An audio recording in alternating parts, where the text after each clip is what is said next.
विद्यार्थी मित्रांनो, UPSC 2026 परीक्षेमध्ये CSATचा जो पेपर असतो त्या पेपरमधील पर्सेंटेज या घटकावर आधारित हा आपल्यासमोर प्रश्न आहे. आपण तो सोडवायचा प्रयत्न करतोय.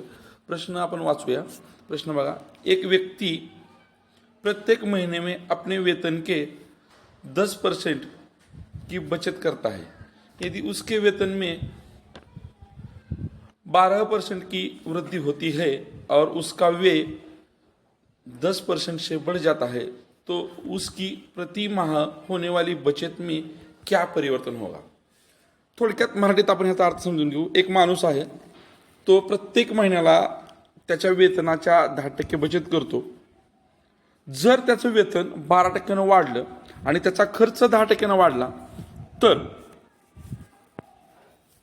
त्याच्या बचतीच्या मध्ये जो बदल होणार आहे तो बदल काय असेल. त्यासाठी पर्याय दिलाय 20% वृद्धी, 30% वृद्धी, 3% ह्रास आणि 2% ह्रास.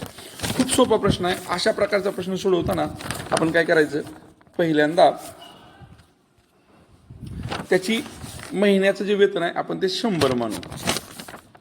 त्याचं महिन्याचं वेतन जर आपण 100 मानलं आणि त्याची बचत हे वेतन आहे, आपण इथे वेतन म्हणून लिहू, आणि त्याची बचत जी आहे ती 10% आहे. म्हणजे त्याचा खर्च किती झाला, 90 झाला. आता नवीन टर्मनुसार काय झाले बघा, त्याचं वेतन 12% वाढले.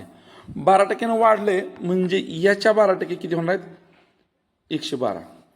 त्याचा खर्च, व्यय म्हणजे खर्च, हा 10% वाढलाय म्हणजे 90च्या 10% किती होतात, तर 90च्या 10% 9 होतात. आणि त्या 10% वाढलाय म्हणजे त्याचा आता नवीन खर्च जे आहे तो जो असणार आहे 90च्या 10% 9 होतात.